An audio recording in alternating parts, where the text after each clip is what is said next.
Hello friends, I am professor Tanmay Gorakhnath Hon. स्वागत करता हूँ मेरे चैनल में। आज हम एस्टिमेटिंग कॉस्टिंग के 50 क्वेश्चन सॉल्व करने वाले हैं। ये क्वेश्चंस बहुत ही इंपॉर्टेंट है, कौन सा भी कॉम्पिटिटिव एग्ज़ाम रहेगा, स्पेशली जो हमारा पुणे यूनिवर्सिटी उसमें जो अभी हमें ओरल एग्ज़ाम देना है उसके लिए मैंने क्वेश्चंस बनाए, तो आप आई होप आपको अच्छा लगेगा। चलिए स्टार्ट करते हैं।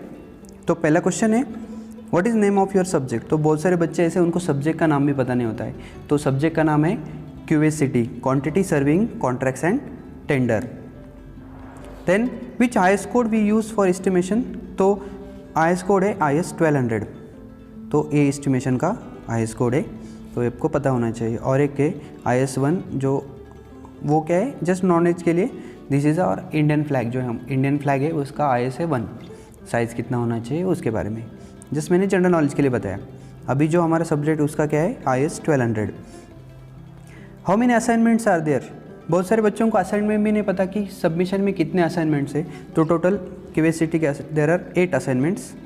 तो उनके नाम कैसे है, पहले आपको करना है DSR, जो डिस्ट्रिक्ट शेड्यूल रेट होता है, उसका आपको ब्रीफ असाइनमेंट बनाना है। Then long wall short wall method का एक असाइनमेंट है। देन आपको एक प्लान लेना है, उसका RCC फ्रेम स्ट्रक्चर का एस्टिमेट बनाना है, आपको BBS बनाना है, स्पेसिफिकेशन लिखना है, वैल्यूएशन करना है O1 फॉर्म का।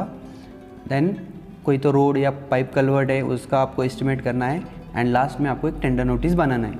तो ये सब बेसिक असाइनमेंट्स है। तो नेक्स्ट क्वेश्चन है हमारा DSR। तो इसको बोलते हैं डिस्ट्रिक्ट शेड्यूल रेट, और स्टेट का रहता है SSR। तो मैंने SSR के ऊपर एक वीडियो भी बनाया, आप वो भी देखो, मैंने पूरा ब्रीफ में बताया उसमें क्या क्या रहता है। तो इससे हम लेबर और मटेरियल रेट लेते हैं, तो एस्टिमेशन करने के लिए इजी जाता है। What is formula for centre line method and concept deduction. तो जनरली हम क्या करते हैं, centre line method generally India में हम यूज़ नहीं करते। इंडिया में हम PWD मेथड यूज़ करते हैं, उसको long wall short wall method बोलते हैं। तो इन सेंटर लाइन मेथड हम क्या करते हैं, अब मान लो एक प्लान लिया मैंने, तो हम उसका सेंटर लाइन निकालते हैं एंड हम junction round, now this is T junction, so this is T1, this is T2। तो T जंक्शन के लिए हम half width at that level का डिडक्ट करते हैं। मान लो आप एक्सकावेशन निकाल रहे हो तो आपको एक्सकावेशन का विड्थ निकालना है, ब्रिक वर्क कर रहे हो तो ब्रिक वर्क का विड्थ डिडक्ट करना है। फॉर L जंक्शन, तो L जंक्शन के लिए डिडक्ट नहीं करना है। हाँ, अगर प्लस जंक्शन, सपोज मान लो और एक वॉल है इधर, तो यहाँ पे T3 हो गए एंड T4 भी हो गए, यहाँ पे T5 T6, तो यहाँ पे देयर आर 6 T जंक्शन। तो यहाँ पे प्लस साइन हो रहा है तो आपको ट्वाइस T जंक्शन लेना है, ठीक है। And what is PWD method, इसको हम बोलते हैं long wall short wall method. Generally हम इंडिया में यूज़ करते हैं बिकॉज ये इजी मेथड है, एंड कौन सा भी टाइप का वॉल रहेगा तो आप इजीली निकाल सकते हो। व्हाट इज माई सब स्ट्रक्चर एंड सुपर स्ट्रक्चर, पता है प्लिंथ लेवल के नीचे जो होता है उसको हम सब स्ट्रक्चर बोलते हैं, ऊपर जो रहता है उसको सुपर स्ट्रक्चर बोलते हैं। What is my FSI, that is called floor space index. Generally it is a ratio of total built up area upon plot area. तो मान लो आपके पास 100 मीटर स्क्वायर का एरिया है, तो आप 100 मीटर स्क्वायर ही उसके ऊपर कंस्ट्रक्ट कर सकते हो। That is nothing but FSI। मान लो FSI इज़ 1, तो 100 रहेगा तो 100। FSI अगर 2 रहेगा तो आप डबल फ्लोर उसमें कर सकते हो। ओके, सो आई थिंक आपको समझ में आया FSI। Next question, what is difference between valuation and estimation. तो सबसे पहले कोई बिल्डिंग बांधना है तो हम क्या करते हैं, एस्टिमेशन करते हैं। अगर वो बिल्डिंग रेडी है, आपको उसको बेचना है या ख़रीदना है, तो उसके लिए हम वैल्यूएशन करते हैं। Means in simple word, building बांधने से पहले जो होता है वो होता है एस्टिमेशन, एंड बांधने के बाद जो होता है that is a valuation. Estimation के लिए कौन सा डाटा लगता है, हमें कंप्लीट सेट ऑफ ड्राइंग लगता है, रेट लगते हैं, स्पेसिफिकेशन लगते हैं। वेयर वैल्यूएशन के लिए हमें जो वैल्यूअर है उसका जजमेंट ही इंपॉर्टेंट है। Then what rate you get, यहाँ पे गेट है, from the RCC frame structure. तो जो असाइनमेंट आपका थर्ड है उसमें आपको कितना रेट मिला पर स्क्वायर मीटर या पर स्क्वायर फीट। तो जनरली कोई भी कंस्ट्रक्शन रहेगा तो that is around 1000 to 1500 rupees पर स्क्वायर फीट, इतना कंस्ट्रक्शन का कॉस्ट आता है। सपोज़ आपका 1000 स्क्वायर फीट का एक प्लॉट है जिसको हम 1 गुंठा बोलते हैं, 1 गुंठा। तो 1000 लेट्स इंटू 1000 करेंगे तो 10 लाख रुपए आप अप्रोक्सी बता सकते हो। जो बहुत सारे बच्चे अभी भी पास आउट हो जाएंगे उनको साइट पे पूछते हैं और घर पे भी, गांव में भी पूछते हैं कि इतना घर बांधना है तो कितना पैसा लगेगा। तो इसके लिए एक बेसिक थंब रूल है, अगर आप अच्छा क्वालिटी का मटेरियल यूज़ कर रहे हो तो ये जो रेट है ये 2000-3000 तक भी जाता है, ये 700-800 रुपये में भी होता है, ठीक है। Then next, what is weight of 1 metre long steel bar. तो आपको एक फॉर्मूला याद रखना है, 5²/162। तो what is 5 is the diameter of bar, यहाँ पे 10 है, 10 का हम स्क्वायर लेंगे डिवाइडेड बाय 162, जो भी वज़न आएगा दैट इज़ इन kg। मतलब अगर एक आपके पास एक रॉड है 1 मीटर का, उसका डायमीटर है 10 mm, तो उसका वज़न इतना आएगा। तो ये फॉर्मूला इंपॉर्टेंट है स्टील निकालने के लिए। देन स्टील वॉल्यूम इज डिडक्टेड और नॉट। जब हम कॉन्क्रीटिंग करते हैं, हमें पता है कॉन्क्रीट का सेक्शन है और उसके अंदर जैसे dot dot this is steel, तो जनरली हम स्टील को डिडक्ट नहीं करते, बिकॉज उतने क्वांटिटी का कॉन्क्रीट उतना वेस्ट जाता है ट्रांसपोर्टेशन में, जो आप बकेट से बनाते हो कुछ। सो इन दैट केस उसको डिडक्शन नहीं करते। Then what are the rate for skill and semi skill. तो as per new SSR skill का है 511 rupees for 8 hours, semi skill का है 464 रुपीज़ फॉर 8 आवर। जो स्किल में आएंगे आपके mason, painter, carpenter, where semi skill में उनके helper. Then what is purpose of valuation. हम वैल्यूएशन क्यों करते हैं, क्योंकि आपको कोई प्रॉपर्टी बेचनी है, दैट इज़ फॉर सेल और परचेस करना है, आपको मॉर्गेज करना है, किसी को गिफ्ट करना है, लोन लेना है, ये सब केसेस में valuation is very important. And उस जो वैल्यूएशन करते हैं, जो वैल्यूअर है वो एक फॉर्म भरता है, उसको हम बोलते हैं O1 फॉर्म। तो O1 form is one of the standard form. In this form हम वो जो वैल्यूअर है वो पूरा डिटेल भरता है आपके प्रॉपर्टी के बारे में। उसमें उसके लिए भी मैंने एक वीडियो बनाया, मैंने उसका लिंक भी एंड में देता हूँ मैं, तो आप वो भी देखो, बहुत ही इंपॉर्टेंट है। नेक्स्ट है what is difference between salvage and scrap value. तो एक पुरानी बिल्डिंग है, आपको उसको तोड़ना है, तो तोड़ने से पहले जो उसका वैल्यू मिलता है उसको बोलते हैं साल्वेज, एंड तोड़ने के बाद जो होता है उसको हम बोलते हैं स्क्रैप। स्क्रैप को हम मराठी में भंगार भी बोलते हैं। तो generally this is around 5 to 10%। तो इसका स्क्रैप का भी वैल्यू कैसे मिलता है, अगर आप कोई बिल्डिंग तोड़ते हो तो आपको उसको डोर मिल जाते हैं, विंडोज़ मिलते हैं, ब्रिक्स मिलते हैं, एंड अगर आपका नसीब अच्छा है तो आपको कोई खजाना भी मिलेगा, जस्ट जोक अपार्ट। तो बस सिंपली आपको याद रखना है, बिल्डिंग तोड़ने से पहले होता है साल्वेज, तोड़ने के बाद होता है स्क्रैप। नेक्स्ट है मोनोपोली वैल्यू। मतलब मार्केट में एक ही बंदा है, बाकी कोई कॉम्पिटिटर नहीं। एक कॉर्नर पे आपका एक प्लॉट खड़ा है, दोनों साइड रोड है, एंड बाकी दूसरे साइड कोई भी जगह खाली ही नहीं है, तो वहाँ का मालिक मार्केट प्राइस से सबसे ज़्यादा अमाउंट डिमांड करता है, उसको बोलते हैं मोनोपोली वैल्यू। एंड उसका उल्टा है डिस्ट्रेस वैल्यू। डिस्ट्रेस में क्या होता है, ऐसा प्रॉपर्टी उसको आने जाने के लिए रास्ता नहीं है, पार्किंग के लिए जगह नहीं है, एंड पुराने टाइप का कंस्ट्रक्शन है, so that is one of the distress value. तो इसका वैल्यू कम रहता है, इसका वैल्यू ज़्यादा रहता है। Then what is difference between price, cost and value. तो मैं बच्चों को एग्जांपल देता हूँ। आपको मान लो कोई आपके पास पेन है, तो पेन का कितना है कॉस्ट है, लेट से 5 रुपये। 5 रुपये क्या हो गया प्राइस, नॉट कॉस्ट। कॉस्ट होता है हार्डली 2 रुपीज़, 2 रुपये बनाने के लिए लगता है, बाकी के बीच के 3 रुपये जो होता है वो प्रॉफिट होता है होलसेलर रिटेलर का। तो कॉस्ट मतलब क्या है, amount required for manufacturing, and उसमें हम प्रॉफिट जोड़ेंगे तो हो जाए प्राइस। देन आता है वैल्यू। तो वैल्यू क्या है, मान लो आपको अभी समर के सीज़न चल रहा है, आपको कोई थम्स अप या कोक पीना है, तो आप शॉप में जाओगे आपको 10 रुपये में मिलेगा। सेम आप रेलवे स्टेशन पे जाओगे आपको 20 रुपये में मिलेगा, एंड आप एयरपोर्ट पे जाओगे तो 100 रुपीज़ में मिलेगा सेम कोक।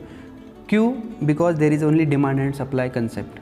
आपको पता है अगर आप चेकिंग करते हो एयरपोर्ट पे तो आप बाहर नहीं जा सकते, एंड वहाँ पे आपको लेना ही है।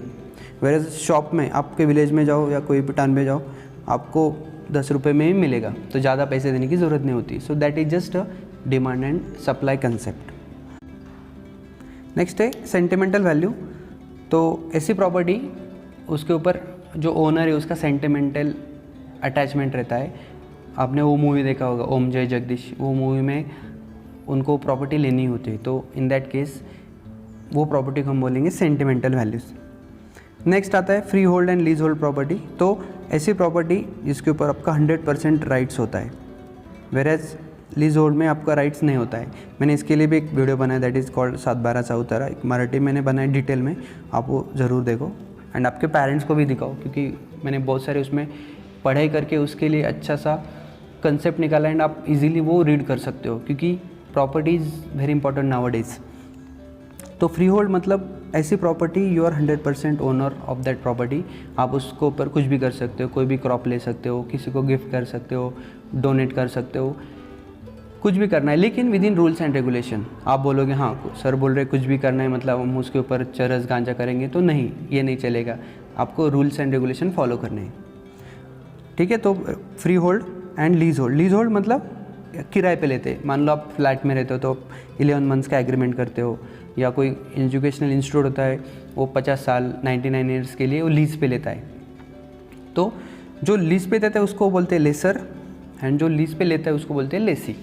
ओके, तो लेकिन उनको राइट्स नहीं होते। अगर वो प्रॉपर्टी बेचनी या लेनी तो उसको कलेक्टर की परमिशन लगती है। नेक्स्ट है what is tender. So tender is offer in return to do any work. आपको कोई काम करना है, आप कॉन्ट्रैक्टर ढूंढ रहे हो, तो आप इसका न्यूज़ दे सकते हो कौन से भी न्यूज़पेपर में। So that is nothing but a tender. इसको हम बिड भी बोलते हैं, BID, बिड।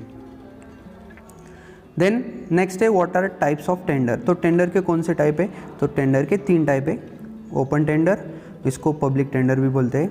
दूसरा है लिमिटेड टेंडर और प्राइवेट टेंडर, एंड तीसरा है सिंगल और negotiated tender. So these are 3 type of tender.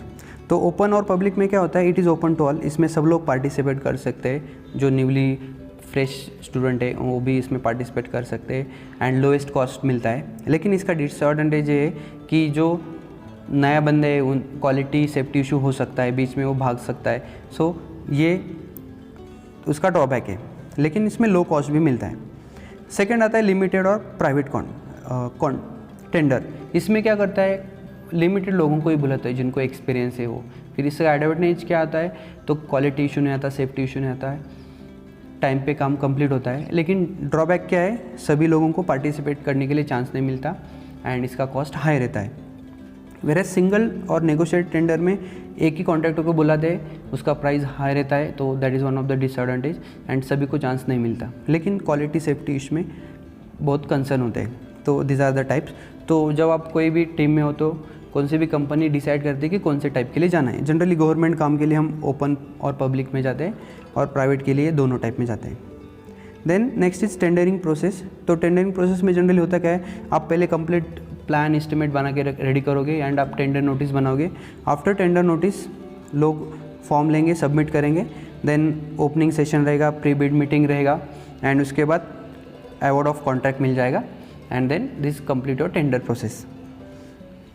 What is BOT, built own and build operate and transfer.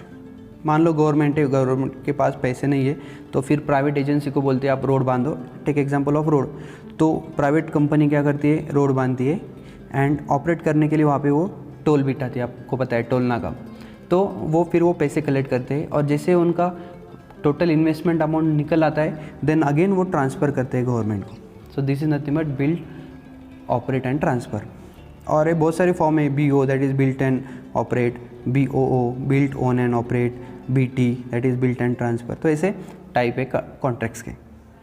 Next है what is contract. Yes, contract is a legal process in which is enforceable by law. मतलब law full है वो, कोई भी काम agreement आप करते हो, all agreements are contract, but sorry all contracts are agreement but all agreements are not contract. तो कॉन्ट्रैक्ट अगर हो जाता है तो that is enforceable by law, मतलब आपको गवर्नमेंट के कस्टडी में जाना ही है। तो इसमें कॉन्ट्रैक्ट पार्ट सबसे इम्पॉर्टेंट है। कॉन्ट्रैक्ट के लिए बहुत सारी रेड बुक है, ब्लू बुक, ऐसा फिडिक आपको एक वर्ड इम्पॉर्टेंट है, फिडिक डॉक्यूमेंट है, ये ऑल ओवर वर्ल्ड में फेमस है। तो नेक्स्ट क्वेश्चन है what is role of arbitrator. तो हमें पता है एक कॉन्ट्रैक्टर होता है, क्लाइंट होता है, उनके बीच में हमेशा डिस्प्यूट होता है, तो वो सॉल्व करने के लिए आर्बिट्रेटर होता है। ये आर्बिट्रेटर कौन होता है, ये कोई भी हो सकता है, दोनों पार्टी उसको डिसाइड करती है, एंड इसका जो डिसीजन होता है वो फाइनल होता है, वो दोनों पार्टीज़ को एक्सेप्टेबल होता है। Then what are the rules for deduction for plaster. तो प्लास्टर और पेंटिंग करे तो अगर आपका ओपनिंग 0.5 मीटर स्क्वायर है से कम है तो then no deduction. Then 0.5 to 3 metre square रहेगा तो one side deduction, and more than 3 metre square तो बोथ साइड डिडक्शन आपको करना है एंड लेकिन उसमें आपको जैम सॉपिट सेल का एडिशन करना होता है। नेक्स्ट है what is revise and supplementary estimate. Revise में क्या करना है आपको, suppose there is a drastic change, आपने प्लान बनाया लोड बेरिंग का और आप कंस्ट्रक्शन कर रहे हो फ्रेम का, तो in that case there is drastic change और आपका एस्टिमेटेड कॉस्ट बढ़ रहा है मोर देन 5%, तो हम रिवाइज एस्टिमेट करते हैं। वेर एज आपको बस एक एडिशनल रूम बांधनी है, छोटा सा काम करना है, so that is nothing but supplementary estimate. Next question है what is direct indirect cost. Direct cost is related to material and man power, उसमें जो खर्चा करते हैं that is direct cost. Whereas indirect cost में आता है आपके taxes, contingencies, work charge, establishment, centage charges etcetera. तो कौन से भी प्रोजेक्ट में जो प्रोजेक्ट मैनेजर है वो बहुत ही कंसर्न रहता है इनडायरेक्ट कॉस्ट के लिए। तो इनडायरेक्ट कॉस्ट अगर आप कम करोगे तो डेफिनेटली आपका प्रोजेक्ट प्रॉफिट में आता है। What data required for estimation. Estimation के क्या क्या लगता है, एस्टिमेशन के लिए लगता है complete set of drawing, then rates लगते हैं एंड स्पेसिफिकेशन लगते हैं। ये अगर रहेगा तो आप सेट ऑफ ड्राइंग में प्लान, एलिवेशन, सेक्शन वो सब डिटेल आएगा, जब हम जो APDP में करते हो वही same, rates and specification. Then what are units of following item, तो आपको पता है excavation, PCC, UCR, brick work, इसका यूनिट है metre cube, length, width and height लेते हैं। Whereas plaster, painting, flooring ये मीटर स्क्वायर में आता है। Whereas skirting is running metre, अगर उसका डेप्थ 300 mm से कम है तो, अगर उससे ज़्यादा रहेगा तो वो मीटर स्क्वायर में काउंट करते हैं। What are important factors for valuation. Valuation का इंपॉर्टेंट फैक्टर कब है, व्हेन देयर इज स्केर्सिटी, वहाँ पे कोई डिमांड है और सप्लाई ज़्यादा है, डिमांड कम है, तो अगेन वैल्यूएशन उसका कम ज़्यादा होता है। Next is what is 3 bit system. तो आप जब टेंडरिंग फील करते हो तो उसमें आपको 3 एनवलप रहते हैं, एनवलप 1, एनवलप 2, एनवलप 3 जैसे पैकेट रहते हैं, एंड जैसे हमें लेटर आता है वो पैक, एंड ये सबसे बड़े पैकेट में रहता है। तो आपको क्या करना है, पहले बड़ा वाला ओपन करना है, देन पहले हम देखते हैं फर्स्ट एनवलप, उसमें रहता है EMD। EMD मतलब अर्नेस्ट मनी डिपॉजिट। तो ये खोलने के बाद अगर उसमें EMD भरा है, EMD को हम बोलते जनरली टोकन अमाउंट भी बोल सकते हैं और मराठी में इसको हम इसार बोलते हैं। तो अगर इसमें पैसे रहेंगे तभी ये दूसरे एंड तीसरा खोलते हैं, नहीं तो फिर ये टेंडर रिजेक्ट हो जाता है। दूसरे में रहता है आपके डॉक्यूमेंट्स, आपने टैक्स भरा है कि नहीं, आपके पास कितने इंस्ट्रूमेंट है वो सब, एंड देन तीसरा रहता है आपका एक्चुअल टेंडर डॉक्यूमेंट, आपने कितने रेट उसमें डाले वो। तो this is nothing but 3 bit system.